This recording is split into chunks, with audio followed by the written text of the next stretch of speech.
What happened? The bus crashed. We're okay though, just shaken up. I don't remember being in any crash.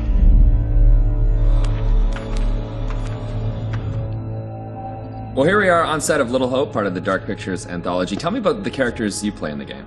Yeah, very exciting. I play Andrew, who is a student on this trip to the town of Little Hope. You know this place? No.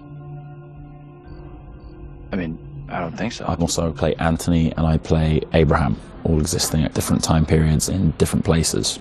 Is it tough to balance at all, and to kind of jump back between these characters as you go through it? A little bit. I've had a lot of help along the way, and we've been able to, for the most part, separate the three different guys. We have an amazing accent coach on set at all times, so she keeps me in check and puts me on the right part of the map when I stray too far. Only the devil could create a demon who so resembles me.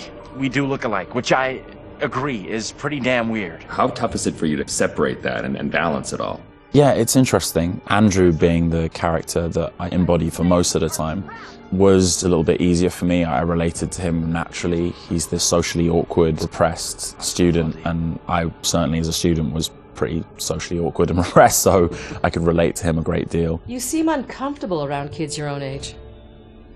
This trip is actually my first time away from home. Oh, you picked a real beauty. Yeah, well, if I ever make it back, I'll sure have something to talk about. The other character, Anthony, is slightly more immature, comes from a big family. I can also relate to that. And dealing with the family dynamic and playing that sibling friction was also something that I think a lot of people can relate to. And that was fun, another sort of element of the challenge, which I really enjoyed. And then there's Abraham, who's the third character that I'm responsible for. We have to stop this.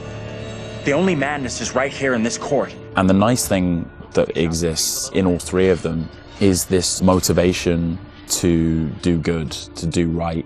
And I think all three characters I really had admiration for. They seem to be like morally adept, and it's important to respect, I think, the characters that you play, or at least identify something within them that you respect. And I respected all three of the guys that I played.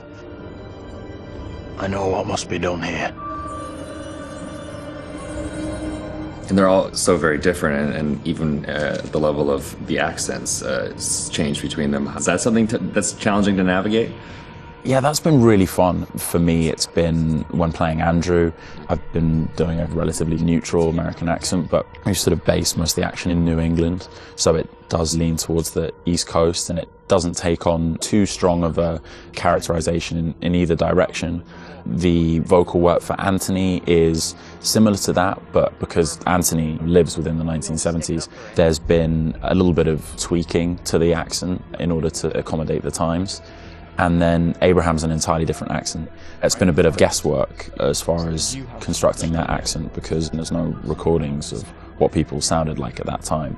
But I suppose the closest thing to it, we imagine, is a kind of Northern English accent. And my dad's from Yorkshire, so I've basically been ripping off what my dad sounded like when he was younger. She talked in this really weird accent. Was that even American? And also with the process itself is a huge, like a learning curve, like you say, with the performance capture. What's the process been like for you? Have you been able to adapt? Do you feel at home now wearing the helmet? And yeah, it's funny. I mean, it presents a whole host of challenges. It can get a little uncomfortable. Okay. After a while, it can get a little uncomfortable. You never forget the first time you go for a wee wearing that headset, thinking, am I on some sort of screen somewhere in the studio right now? Can people see me weeing? But you soon get used to the headset and the pack that you're wearing. And I think the best thing you can do is try and remove that from the equation entirely and just make it about looking at the person opposite you.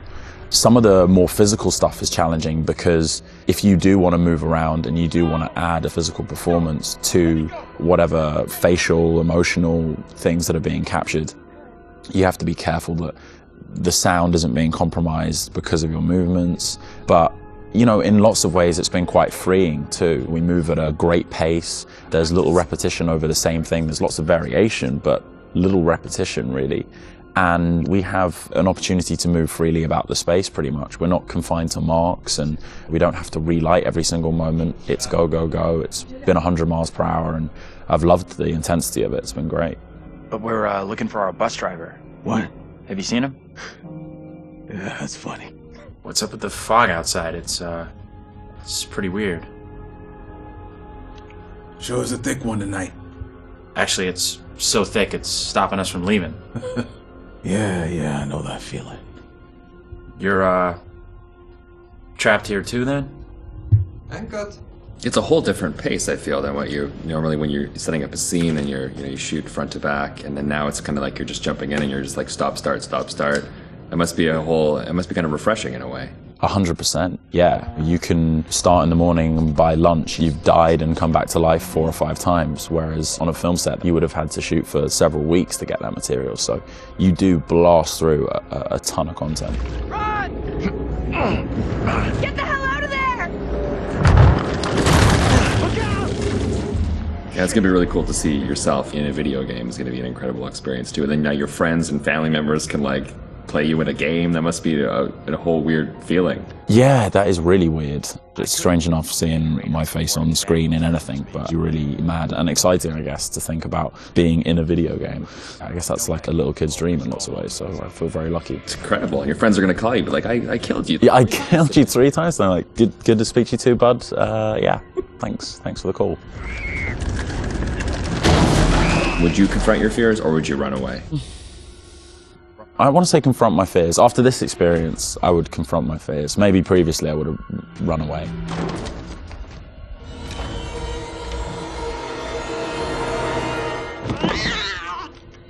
What kind of place is this? It's one of those things where what you think you'll do is different than what you probably actually. In the moment, yeah, 100%. Oh, I would confront my fears, and then you're gone. Gone. Yeah. And lastly, would you explore on your own or in a group? In a group, I'd have to. One of the best things about this experience has just been the camaraderie that's developed amongst the cast, and over a short period of time shooting at this intensity, it's bonded us together really quickly, and I've loved being part of the team. A group of us in one room on this crazy journey together, so it's all about exploring as a team. I'm just gonna say it. This is exactly what goes down in horror movies. Well, plus than anything in the horror genre, we know what happens when you go off on your own, right? 100%. Don't yet do they it. still do it. And they still do it. Let's go check out that room over there. No, don't go check out that room. Nope. Don't go check out. Or bring someone with you. Oh, yeah, exactly. Yeah. There you go. All right, Will. Tanner, thanks a lot. Appreciate that. Thank you. Cheers.